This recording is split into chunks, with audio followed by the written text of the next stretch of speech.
تو اللہ میاں نے بار بار قرآن میں بیان کیا یہ جو اختلاف ہے یہ اللہ کی نعمتوں میں سے ایک نعمت. دن رات میں بھی اختلاف رکھا ہے. ایک ہی جگہ اللہ نے سورج کو روک کے نہیں رکھا. صبح کے وقت الگ انسان کی فیلنگ ہوتی ہے, فجر کے وقت, پھر 10-11 بجے کے وقت فیلنگ بولو پوری. یہ جو سورج ہے نا, اس سے ہماری باڈی اور ہمارا دماغ کیا ہے, کنیکٹ ہے. دیکھو مرغیاں جو ہے نا, مرغیاں یہ ہمیشہ دھوپ روشنی میں انڈا دیتی ہیں. اگر آپ ان کو تمام چیزیں پرووائڈ کرو, لگژری لائف دو, صرف روشنی چھین لو ان سے, انڈا دینا چھوڑ دے گی. بھائی حالانکہ وائٹامن ڈی کے انجیکشن بھی لگ رہے ہوں اس کو جو دھوپ سے ملتے ہیں, سب کچھ دو آپ اس کو, دھوپ چھین لو, مرغی انڈے کی کیا کر دے گی, اسٹرائک. بولے گی سب کچھ ملے گا انڈے کے علاوہ. تو مرغی اگر انڈا ہی نہ دے تو وہ کس کام کی بھائی؟ کیا خیال ہے بھائی؟ اس کو تو رکھا ہی انڈے کے لیے. وہ چوہا نہ پال لے آدمی, کیا خیال, بلی پال لے, پھر کتا پال لے. کیوں نہیں ہم کتے بلی پالتے؟ اس لیے کہ وہ انڈے نہیں دیتے. آپ صرف روشنی چھین لیں مرغی سے, سن لائٹ چھین لیں, وہ انڈا مارکیٹ سے کیا ہو جائے گا, شارٹ. اس پہ ریسرچ ہے, میں ہوائی بات نہیں کر رہا. جیسے اچھا مرغی 2 دن یا 3 دن انڈا دینے کے بعد ناغا کرتی ہے, 4 گھنٹے کے فرق سے انڈا دیتی ہے. دیکھو آج اگر اس نے صبح 8 بجے انڈا دیا ہے تو کل 8 بجے کے بجائے کب دے گی, 12 بجے. صحیح ہے نا؟ بہت اہم پوائنٹ کی بات ہے, اس کو غور سے سنو. کل یہاں ماہر مرغیات بھی بیٹھے ہوئے ہیں, وہ زہیر صاحب بیٹھے ہوئے ہیں ماشاءاللہ, ان کو بہت پرندوں کا پتہ ہے. ہم نے بھی پرندے پالنا انہی سے سیکھا ہے. خیریت سے ہیں آپ؟ صحیح کہہ رہا ہوں نا, غلط تو نہیں کہہ رہا؟ بہترین. دیکھو یہ ماہر مرغیات ہیں, ماہر بہت کچھ کے ماہر ہیں, ابھی پھر بعد میں ڈیٹیل سے بات کریں گے.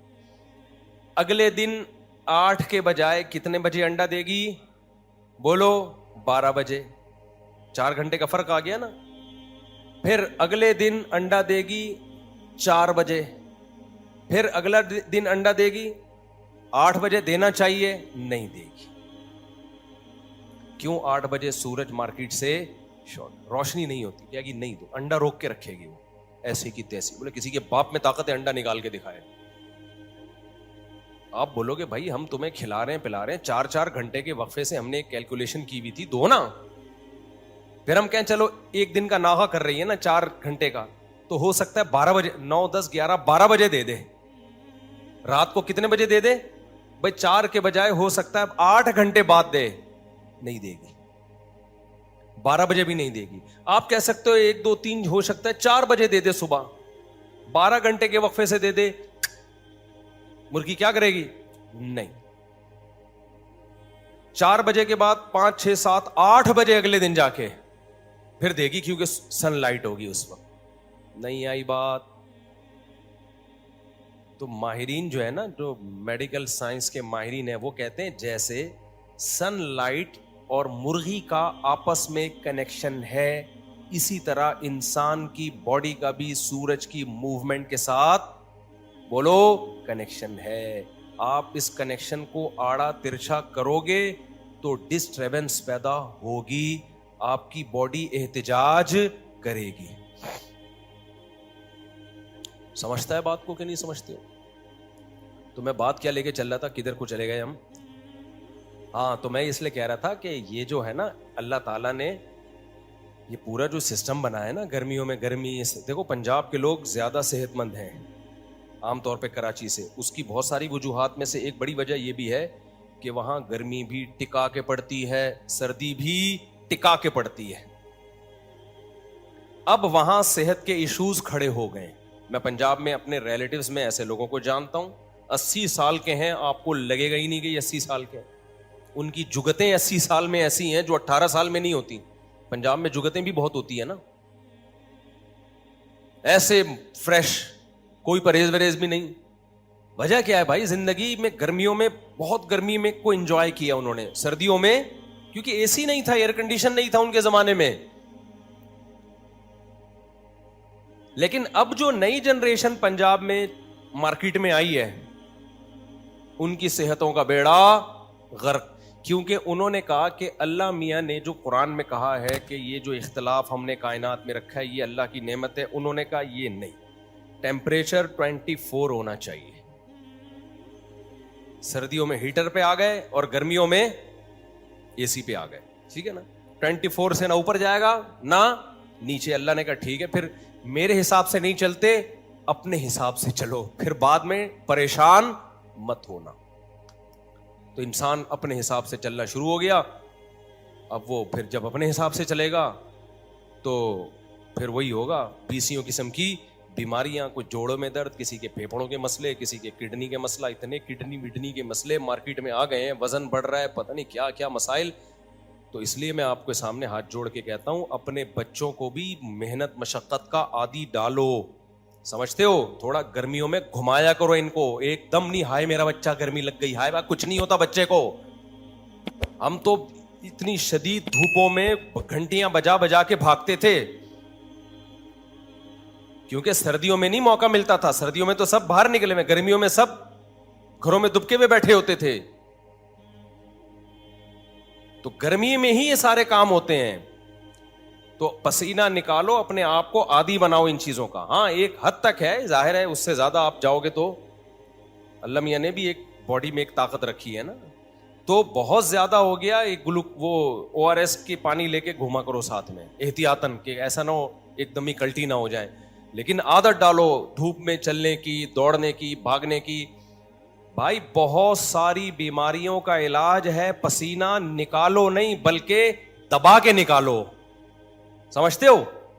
تو اللہ میاں نے اس گرمی میں تمہیں اپنے وزن کو کنٹرول کرنے کا موقع دیا. جو سردیوں میں کھاتے رہے ہو نا اتنا کچھ, اللہ نے موقع دیا اس کو پگھلا کے نیچرل طریقے سے پسینہ بنا کے نکال دو, اور آپ اس پسینے سے کو نکالنے سے بچنے کی کوشش میں لگے ہوئے ہو تو پروگرام بڑھ جائے گا آپ کا. سمجھتے ہو کہ نہیں سمجھتے؟ پروگرام کیا ہو جائے گا؟ بڑھ جائے گا. اس گرمی میں بھاگو دوڑو. میں آپ کو, ہاں جن کو عادت نہیں ہے وہ پھر ORS کی بوتل لے کے بھاگیں, کیونکہ بڑھ بھی سکتے ہیں وہ, کیوں عادت نہیں ہے نا. تو ایسا نہ ہو کہ زیادہ پسینہ نکلے, ڈی ہائیڈریشن ہو, انا للہ ہو گیا, پھر میرا بیان جنازے پہ چلا رہے ہیں. انہوں نے کہا تھا کہ بھاگو دوڑو. عادت نہیں ہے تو پھر باڈی کو یوز ٹو ہونے میں ٹائم لگتا ہے. تو یہ اللہ کی نعمتوں میں سے ایک نعمت ہے کہ اچھا یہ بھی ایک بات میں آپ سے عرض کروں, تو نوجوانوں سے میں خاص طور پہ کہہ رہا ہوں, اس گرمی کو انجوائے کرو, لگاؤ گرمی, اس سے آپ کا اسٹیمنا بڑھے گا. سردیوں میں سردی لگاؤ, جت حد تک برداشت کرتے ہو لگنے دو سردی, فائدہ ہوگا اس سے, نقصان نہیں ہوگا. ہاں ایک حد تک. گرمیوں میں گرمی لگاؤ, حتی الامکان کوشش کرو. پہلے زمانے کے جو اطباء اور حکیم تھے نا, آج بھی ہم نے ایسے حکیم دیکھے 100 سال کی عمریں ہیں, گرمیوں میں پنکھا بھی نہیں چلا رہے ہوتے. وہ آپ سمجھو گے بے وقوف ہیں ایک نمبر کے. بیوقوف نہیں ہو, کہہ رہے ہیں گرمی اللہ نے رکھی اس لیے کہ تاکہ لگے. ہماری باڈی میں بہت سارے تغیرات آتے ہیں, سردیوں میں الگ طرح سے کام کرتی ہے, گرمیوں میں الگ طرح سے کام کرتی ہے. تو یہ ساری چیزیں ہماری باڈی کے لیے ضروری ہیں. خیر میں یہ پورا ٹاپک لے کے چل پڑا ہوں. اسی طرح ایک بات کر کے بس پھر میں آگے چلتا ہوں. اسی طرح یاد رکھو, یہ جو سن لائٹ ہے نا, اس میں بھوک لگتی ہے انسان کو ٹائٹ. سمجھتے ہو؟ سن لائٹ بھوک ٹائٹ. آپ صبح ناشتہ کر لو نا سن لائٹ میں, کتنا ہی ہیوی ناشتہ کرو, آپ کو دوپہر پھر بھوک لگ جائے گی دبا کے. اکثر یہ تجربہ کیا ہے, پھر دبا کے بھوک لگے گی آپ کو. تو سورج کی روشنی کا بہت گہرا تعلق ہے میٹابولزم سے, ہر چیز سے, ہماری باڈی سے. تو کھانا میں ہم پتہ ہے کیا دیکھتے ہیں, کتنا ٹائم ہو گیا ہے کھائے ہوئے, لہذا اب ہمیں کھا لینا چاہیے. یہ بالکل غلط سوچ ہے. کتنا ٹائم ہو گیا ہے کھائے ہوئے, اب ہمیں کیا کر لینا چاہیے, کھا لینا. یہ نہیں ہے, صرف اتنا نہیں ہے, یہ بھی ہے. نبی صلی اللہ علیہ وسلم سے جو ثابت ہے جو چیز, وہ ہے ظہیرہ, دوپہر کا کھانا 11:30 12 بجے. یہ کھانا نبی صلی اللہ علیہ وسلم سے ثابت ہے. پھر مغرب کے فوراً بعد, جس کو تاشی کہا جاتا تھا, آج کیا ہو رہا ہے کراچی میں جو کھانے پینے کی روٹین ہے, ابھی میں اس پہ زیادہ بحث نہیں کرتا. جو میں اصل چیز ہے, کیونکہ کھانے پینے کے آپ ڈاکٹروں سے پوچھیں, وہ آپ کو آج کل گائیڈ کر دیں گے, کر رہے ہیں آج کل کے موٹاپے کو روکنے کے لیے. وہ ہے نا مشہور صبح کا ناشتہ بادشاہوں کی طرح, دوپہر کا کھانا نارمل کھاؤ, اور رات کا کھانا فقیروں کی طرح. اس میں ایک چیز ایڈ کر لیں, صبح کا ناشتہ کریں ہی نہیں, صحیح ہے نا. 11 بجے کھائیں, جو ناشتے اور دوپہر کے کھانے کے قائم مقام ہو. میں بھی کرتا ہوں ناشتہ, لیکن جو شریعت سے جو چیز ثابت ہے, جو سنت سے جو چیز ثابت ہے, وہ ناشتے کا لفظ ہمیں قدیم عربی میں ملتا ہی نہیں ہے. یہ ناشتہ انگریزوں کی ایجاد ہے, جنہوں نے ہمیں پراٹھوں اور پہ پھوڑنے پہ لگا دیا ہمیں. تو ناشتے کا لفظ ہی نہیں ہے اس اسلامی تاریخ میں. یہ تو ہمارے حضرت فرمایا کرتے تھے, انگریزوں کے ہندوستان میں آنے سے پہلے ہم جانتے ہی نہیں تھے کہ ناشتہ کیا ہوتا ہے. عربی میں, قدیم عربی میں ناشتے کا لفظ ہے ہی نہیں. تو چلو کر رہے, وہ آپ کر لیں ناشتہ, لیکن دیکھو رات کا بھی ایک بڑا مسئلہ ہے. ہمارے ہاں کراچی میں نوجوان صبح 11 بجے سو کے اٹھتے ہیں. میں بھی جب تھکا ہوا ہوتا ہوں تو فجر کے بعد نیند پوری کرتا ہوں 11 بجے. ظاہر ہے جب رات کو نیند نہیں آئی تو فجر کے بعد آدمی نے سونا ہے. لیکن آپ تجربہ کر کے دیکھو, آپ رات کو 10 بجے سو کے 3 بجے اٹھ جاؤ نا, دوپہر 2 بجے تک فریش رہو گے آپ. اور آپ صبح سو کے 11 بجے اٹھو گے نا, 12 بجے دوبارہ نیند آئے گی آپ کو. نہیں آ رہی میرا خیال ہے بات. 11 بجے سو کے اٹھو گے, 12 بجے دوبارہ تھکے. آج میں 11 بجے اٹھا ہوں نا, کیونکہ میرا سفر تھا, رات کو دیر سے پہنچا, فجر کے بعد میں نے آرام کیا. ابھی پھر نیند آ رہی تھی مجھے, ٹن گر رہا تھا. میں کہہ رہا تھا یار میں اتنا سو چکا ہوں, مجھے پھر کیوں نیند آ رہی ہے. میں نے اس کے لیے چائے بنوائی ابھی تاکہ میں بیان کر سکوں. تو اس سے پتا, حالانکہ کتنے گھنٹے کی نیند ہو گئی نا پوری, پھر بھی دماغ فریش نہیں ہے. وجہ کیا ہے؟ آپ فطرت سے لڑ رہے ہیں. اللہ نے سونے کے لیے دن نہیں بنایا, اللہ نے سونے کے لیے کیا بنائی ہے؟ رات بنائی. میرا بھانجا بیٹھا ہوا تھا, وہ صبح 3 بجے کا اٹھا ہوا ہے, میرے سامنے بیٹھا ہوا تھا, وہ فریش ہے, ابھی بھی بیٹھا ہوا ہے. وہ رات 10 بجے سویا ہے, صبح 3 بجے, 10 سے اندازہ لگاؤ 11 12 1 2 3 5 گھنٹے سویا ہے. وہ ابھی کی بات ہے, آج ہی کی. میں بیٹھا ہوا ہوں ٹن, دماغ میرا فریش نہیں. میں کبھی لیمن واٹر پینے کی سوچ رہا ہوں, کبھی چائے پینے کی سوچ رہا ہوں, یار نیند آ رہی ہے بہت. اور وہ بالکل فریش بیٹھا ہوا ہے. اس نے مجھے بتایا میں رات 10 بجے سویا ہوں, صبح 3 بجے. بولو, یہ بھی دیکھو ہمارے مذہب سے ان چیزوں کا تعلق ہے. کہہ رہے میں صبح 3 بجے اٹھا ہوں, 3 بجے اٹھنے کے بعد اللہ کرے تہجد پڑھی ہو اس نے. میں نے پوچھا تو نہیں, لیکن امید ہے شاید پڑھ لی ہو, کیونکہ اتنے اٹھ کے بعد بھی آدمی نہ پڑھے تو محرومی ہے نا. تو کہہ رہا ہے پھر میں فجر کے بعد ناشتہ کیا. چھٹی والا دن ہے نا, جمعے کو چھٹی ہوتی ہے مدرسے کی, تو اس وقت سے دماغ فریش. 5 گھنٹے سویا, صبح 3 بجے سے لے کے اب تک کیا چل رہا ہے؟ فریش. میرے ساتھ بھی ایسا ہوتا ہے, میں رات اگر 10 بجے سو جاؤں, میرے ساتھ ایسا بھی ہو, رات 10 بجے سوئے 2 بجے اٹھ گیا, بالکل فریش. دوپہر 11 12 بجے تک آدمی فریش رہتا ہے, اور 12 بجے آپ تھوڑا سا کھانا کھا کے آدھا گھنٹہ 1 گھنٹہ سو گئے, اب رات تک فریش آپ. ہم لوگوں نے بے وقت سو کے جو ٹائم ویسٹ کیا ہے نا, اپنی زندگیوں کو, اپنی صحتوں کو برباد کیا ہے. اللہ صرف اسی کا حساب لے لینا تو الٹے لٹکے ہوئے ہوں گے ہم, کہ کمبختوں تمہیں میں نے صحتیں دی, زندگیاں دی, تم نے آدھی زندگی سونے کی کوشش میں گزار دی اور آدھی سوتے میں گزار دی, اور سونے کے بعد باقی جو آدھی 1/3 سونے میں کوشش میں, 1/3 سونے میں, اور جو بقیہ 1/3 تھا وہ اونگنے میں گزار دی. بے وقت سو کے جو اونگ ہوتی ہے نا, ہر وقت ٹن گھوم رہا ہوتا ہے, دائیں بائیں گر رہا ہوتا ہے. آپ دیکھو کوئی بندہ فریش نظر نہیں آتا, جس سے آپ تھوڑی دیر بات کرو سونا شروع ہو جائے. یہ جو میں جمعے میں لطیفے چٹکلے سناتا ہوں, کیوں سناتا ہوں؟ مجھے پتا ہے سو جائیں گے سارے. کسی عالم کا بیان جمعے کا دیکھ لو اٹھا کے, یوٹیوب پہ کوئی 1 گھنٹے کے بیان نہیں سنتا, جو سنے گا سو جائے گا.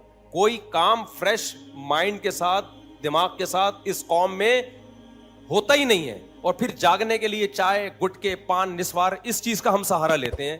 تو میرے بھائی یہ نیچرل نہیں ہے. میں سوچ رہا ہوں اپنی اصلاح کے لیے بھی اور آپ لوگوں کی اصلاح کے لیے بھی ایک ڈیجیٹل خانقاہ کھولوں. بہت عرصے سے سوچ رہی ہیں لیکن موقع ہی نہیں مل رہا نا, لیکن اب اس کو کرنا ہے. ایک دفعہ میں نے یہ 3 دن کا کنٹری کلب میں تجربہ کیا تھا. دیکھو ایسی خانقاہیں تو بڑے اکابر بزرگ چلا رہے ہیں جس میں وہ اللہ اللہ سکھاتے ہیں, دنیا کی محبت نکالتے ہیں, اللہ کی محبت ڈالتے ہیں. وہ تو بڑے بزرگ لوگ کر ہی رہے ہیں, ہم تو بہت ہی نالائق لوگ ہیں. یہ بھی ہوگا, لیکن ہماری قوم کا جو سب سے بڑا عذاب ہے نا, خدا یعنی دل چاہتا ہے, اب یہ میم بنا کے لوگ چلا دیتے ہیں, دل چاہتا ہے پکڑ پکڑ کے جوتے مارو ان کو. تو یہ اتنا لفظ کاٹ کے نا جس سے ٹھڑک نکالنی ہوتی ہے اس کی تصویر لگاتے ہیں لوگ, اور میرے یہ چلا دیتے ہیں. دل چاہتا ہے پکڑ پکڑ کے اس کو جوتے مارو. سست آدمی نہ اللہ کو پسند نہ لوگوں کو پسند. شوہر سست ہو بیوی کو پسند ہوگا کیا؟ مننے کے ابا اڑ جاؤ, یہ لا دو وہ لا دو. بیوی سست ہو شوہر کو پسند ہوتی ہے؟ بولو نا. قوم سست ہو ترقی کرے گی؟ آپ کا کیا خیال ہے؟ ہم حکمرانوں کو برا بلا کہتے ہیں, ہم خود کون سا ٹھیک ہیں بھائی؟ کیا پاکستانی قوم کا شمار چست لوگوں میں ہوتا ہے یا سست لوگوں میں ہوتا ہے؟ سست میں ہوتا ہے. چست میں ہوتا نا تو ٹرینیں ٹائم پہ ہوتی, فلائٹیں کبھی لیٹ. بولو پی آئی اے لیٹ ہوگی لیکن جب اوپر جائے گی نا اسپیڈ فل ہوگی اس کی. اچھا پی آئی اے میں ہم نے یہ دیکھا ہے بہت اسپیڈ کے ساتھ اڑاتے ہیں, جو ٹائم ہوگا نا اس سے پہلے ہی پہنچا دیتے ہیں. ہوا میں فل کیا ہوتی ہے, پائلٹ کی اسپیڈ بہت تیز ہوتی ہے. تو اس کی کچھ حکمتیں ہیں, وہ پھر کبھی اکیلے میں ملیں گے تو بتائیں گے. پی آئی اے کی فلائٹ پہ آپ جب اڑیں گے نا تو جو ڈیوریشن ہوگا نا اکثر وہ اس سے پہلے پہنچا دیتے ہیں. اس میں راز ہیں, اس میں بہت بڑے بڑے راز ہیں. کبھی اکیلے میں ملیں گے تو انشاءاللہ, کوئی نیگیٹو چیز نہیں ہے پازیٹیو ہی, لیکن بڑی خاندانی ہے. اکیلے میں ملیں گے تو بتائیں گے انشاءاللہ. تو دنیا میں دیکھو جب بھی ہم کوئی ایوارڈ دیتے ہیں اکثر فرسٹ سیکنڈ اور تھرڈ پوزیشن والوں کو ملتا ہے, ایسا ہی ہے نا. فورتھ اور ففتھ کو کسی کھاتے میں نہیں لایا جاتا. تو دنیا میں چست قوموں میں نمبر 1 کون, دوسری نمبر پہ کون, اور تیسرے نمبر پہ کون؟ ایسی ایک کیلکولیشن ہے, ایک ریسرچ ہے کہ سب سے چست سمجھتے ہیں نا ایکٹیو, سب سے ایکٹیو قوم کون سی ہے. تو اسی کو الٹا کر لے نا اگر, تو دنیا میں نمبر 1 سست قوم بھی مسلم کنٹری کا نام آتا ہے. دنیا میں as a country, as a nation, جو دوسرے نمبر پہ سب سے سست ہے اس میں بھی کس کا نام آتا ہے؟ مسلم کنٹری کا. دنیا میں تیسرے نمبر پر جو سست ترین قوم ہے, آپ اللہ کی قدرت کہیے یا اللہ نظر بس سے بچائے, تینوں پوزیشنیں کس نے لی ہیں؟ ہم لوگوں نے لی ہیں. سوڈان کے بارے میں کہا جاتا ہے مسلم کنٹری ہے, سستی میں نمبر 1. اتنا سستی میں نمبر 1 ہے کہ کہا جاتا ہے کہ کسی جو سرکاری لوگ ہیں وہاں پہ, ہو سکتا ہے نچلا طبقہ عوام میں سیٹ ہو, لیکن جو سرکاری لوگ ہیں, ظاہر ہے حکومت تو سرکاری لوگ ہی چلا رہے ہوتے ہیں نا. تو سوڈان کے بارے میں مشہور ہے کہ کسی سوڈانی سے پوچھا جائے آپ صبح اٹھ کے سب سے پہلے کیا کرتے ہیں, وہ کہتا ہے آرام کرتے ہیں. سوڈان کے سرکاری دفتروں کے بارے میں مشہور ہے کہ وہاں سرکاری ملازم صبح دفتر میں جاتے ہی کیا کرتے ہیں؟ آرام. اب ہو سکتا ہے کوئی سوڈان والا مجھ پہ اعتراض کرے, بھائی 1 سال پہلے کی رپورٹ ہے, ہو سکتا ہے اب آپ دنیا کے ایکٹیو ترین ملکوں میں آ گئے ہوں. 1-1.5 سال پہلے کی رپورٹ میں پیش کر رہا ہوں, میں اب آپ پر الزام نہیں لگا رہا. ہو سکتا ہے کوئی آئے ہو وہاں پہ بزرگ, انہوں نے پوری نظام یوں کر کے پلٹ دیا ہو. سست ترین لوگوں میں نمبر 1, یہ ہمارے لیے باعث افتخار ہے کہ ہم نمبر 1 میں الحمدللہ نہیں ہے. اللہ نظر بس سے بچائے ہم لوگوں کو. دوسرے نمبر پر کہا جاتا ہے مصر. یہ بھی اسلامی کنٹری ہے یا نہیں ہے؟ سعودی عرب کے بارے میں بھی کہا جاتا ہے, دوسرا یا تیسرا نمبر ہے. ہو سکتا ہے محمد بن سلمان نے آ کے کہتے ہیں کہ کچھ ایکٹیو کیا ہے قوم کو, واللہ عالم, لیکن 2-3 سال پہلے کے مطابق دوسرے یا تیسرے نمبر پہ کون تھا؟ سعودی عرب اور مصر. اختلاف ہے کہ کوئی کہتے ہیں مصر سیکنڈ نمبر پہ آتا ہے, کوئی کہتے ہیں نہیں جی سعودی عرب. یہ دونوں کیا ہیں؟ اور یہ تو اسلام کا مرکز ہے. مصر تو موسیٰ علیہ السلام اور پیغمبروں کا مسکن ہے. اور اس کے بعد اللہ نے ہم غریبوں کو یہ اعزاز دیا ہے کہ ہم تیسرے یا چوتھے یا پانچویں نمبر پہ آتے ہیں. یہ اعزاز کس کو دیا اللہ تعالیٰ نے؟ یہاں سرکاری ملازموں میں بھی چند ایک کو چھوڑ کر اچھے برے ہر جگہ ہوتے ہیں. بہت اچھے اچھے لوگ بھی سرکاری ملازمین میں ہیں جو ہم نے اپنی آنکھوں سے دیکھے ہیں, ایکٹیو ہیں. لیکن میجورٹی کی بات ہو رہی ہے. اور پبلک میں بھی کبھی آپ نے دیکھا کہ 8 بجے شادی میں کھانا لکھا ہوا ہو, کوئی مائی کا لال ایسا ہے جو 8 بجے پہنچ جائے؟ بھائی شادی دفتر میں کیا لکھا ہوتا ہے؟ 8 بجے ڈنر کھانا کھل جائے گا. دولہا بھی نہیں پہنچا ہوتا, اس کو پتا ہے یہ جھوٹ ہے. کسی کا باپ بھی 8 بجے نہیں پہنچ. یہ لکھنے کے ہیں, ہاتھی کے دانت دکھانے کے اور ہیں, کھانے کے اور ہیں. 8 کا مطلب ہے 11 ساڑھے 11 بجے. دلہن نہیں پہنچتی, دولہا نہیں پہنچتا, باقی کون پہنچے گا؟ میں جاپان میں تھا نا, تو وہاں میں نے لوگوں سے پوچھا, وہیں کے مقامی لوگوں سے جو وہیں پیدا ہوئے ہیں. رپورٹ میں جو طلب کرتا ہوں نا, ان لوگوں سے نہیں پوچھتا تو میری طرح وزٹ کے لیے گئے ہوئے ہیں. دیکھو ایک رپورٹیں ہوتی ہیں اخباروں کی, کتابوں کی, ایک رپورٹ ہوتی ہے مشاہدے کی. مشاہدے کی رپورٹ زیادہ اوتھینٹک ہوتی ہے بنسبت کتاب کی رپورٹ کی. ایک جاپانیوں کا آپ کتابوں میں پڑھتے ہیں, ایک ہے وہاں جا کے وہاں کے مقامی لوگوں سے ان کے بارے میں پوچھنا, ایک سے نہیں 20 سے پوچھنا. تو کون سی رپورٹ اوتھینٹک ہوگی؟ مشاہدہ. لوگ کہتے ہیں ان کے ہاں اگر آپ نے کسی کو ٹائم دیا کہ میں 8 بجے پہنچوں گا اور آپ 8 بجے نہیں پہنچے تو یوں سمجھو کہ وہ دائرہ اسلام سے خارج ہے, ان کے دائرہ اسلام سے. نہیں آئی میرا خیال ہے بات. یہ اتنا بڑا جرم ہے کہ اس نے جھوٹ بولا ہے. اور ہمارے ہاں اگر آپ نے 8 بجے کا کہا اور آپ 8 بجے پہنچ گئے تو مینٹل ہاسپٹل میں جمع کرا دیں گے. اتنا بے وقوف, 8 کا کہا اور 8 ہی کو پہنچ. ڈیٹیں ٹائم پہ نہیں لگ رہی. نہیں آئی بات؟ جو ڈیٹ ہے نا, جو ڈیٹ مارنی ہوتی ہے اس میں لیٹ پہنچ رہا ہوتا ہے بندہ. میں یہاں نکاح پڑھاتا ہوں, لڑکوں نے ڈیٹیں ماری, عشق معاشقے ہوئے, کئی سال استخارے چلے, خودکشی کی دھمکیاں دی, اس کے بعد طے ہو گیا, ابا بھی مان گئے, اماں بھی مان گئی, مجبوری میں چل بھائی دے دیتے ہیں یار, پورا خاندان بیزار آ گیا, چلو ان دونوں کی شادی کرا دو. شادی طے ہو گئی, نکاح مفتی طارق مسعود سے پڑھوائیں گے. مفتی طارق مسعود نے ٹائم دے دیا جی 6 بجے, پونے 6 بجے ہمارے عصر کی نماز ہے, آپ پہنچ جائیں. کمبخت وہاں بھی آدھا گھنٹہ لیٹ ہوگا. ابے تجھے اتنے پاپڑ بیلنے کے بعد تجھے تیری معشوقہ مل رہی ہے, اس میں بھی تو آدھا گھنٹہ 1 گھنٹہ نکاح میں لیٹ پہنچ رہا ہے, تو کون سا کام تو ٹائم پہ کرے گا پھر؟ نہیں آ رہی میرا خیال ہے بات سمجھ میں. اس میں بھی تو نکاح میں آدھا 1 گھنٹہ, بعض دفعہ عصر کے بعد نکاح ہوتا ہے, مغرب تک نہیں پہنچا ہوتا دولہا. ایکچولی میں ٹریفک میں پھنس گیا تھا, ایکچولی یہ ہو گیا تھا. بھائی جب آپ کو پتا ہے ٹریفک تو ہے, پھنس بھی سکتے ہو, تو ایسے ٹائم پہ نکلو نا کہ آپ کو پتا ہو کہ ٹریفک بھی ہو تو بھی میں پہنچ جاؤں.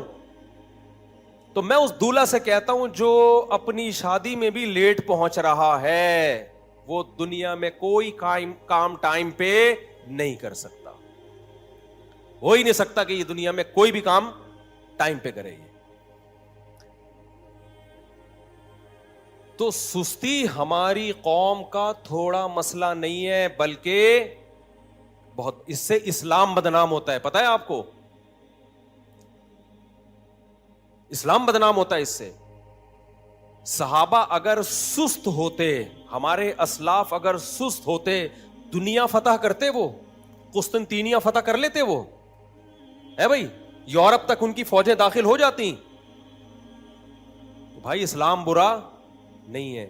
اسلام کا جو تصور پیش کیا جا رہا ہے وہ تصور نامکمل تصور پیش کیا جا رہا ہے, مکمل تصور پیش نہیں کیا جا رہا. مجھے سفر میں لوگ ملتے ہیں, فلاں داڑھی والے نے چونا لگا دیا, فلاں تہجد گزار ہے, پیسے لے کے بھاگ گیا, ٹائم پہ دے نہیں رہا وغیرہ.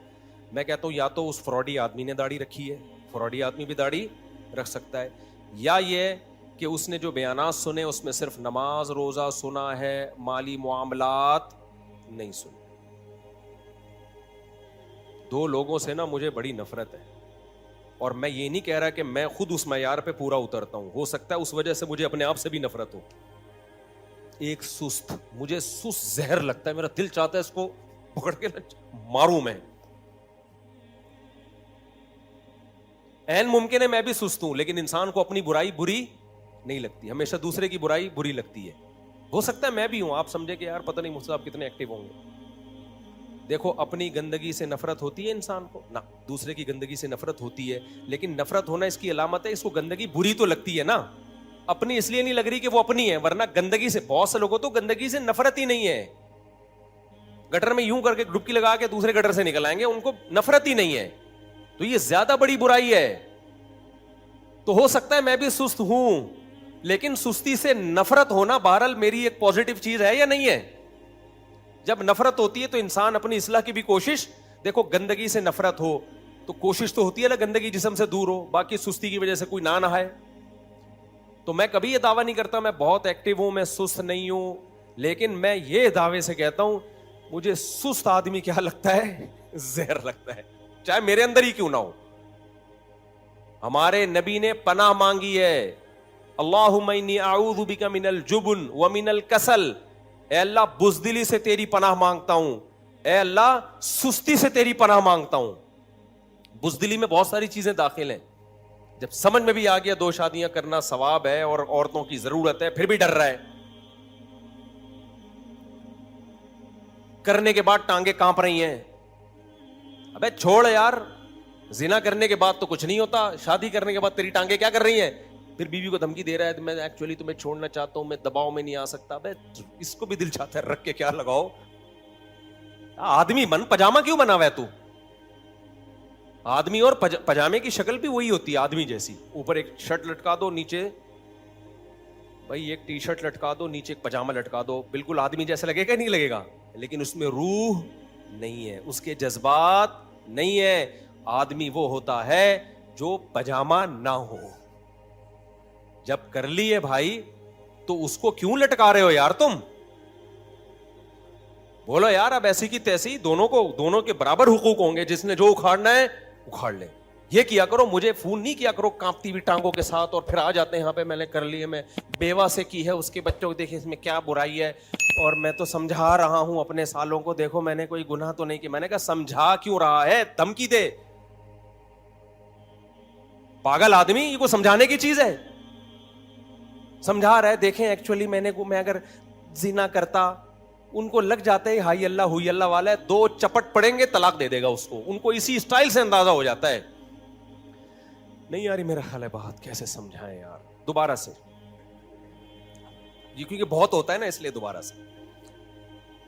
آپ نے دوسری کر لی, بیوہ سے کی, طلاق یافتہ سے کی, جس کے نیکی ہونے میں کوئی شبہ نہیں ہو سکتا, سہارا دے دیا,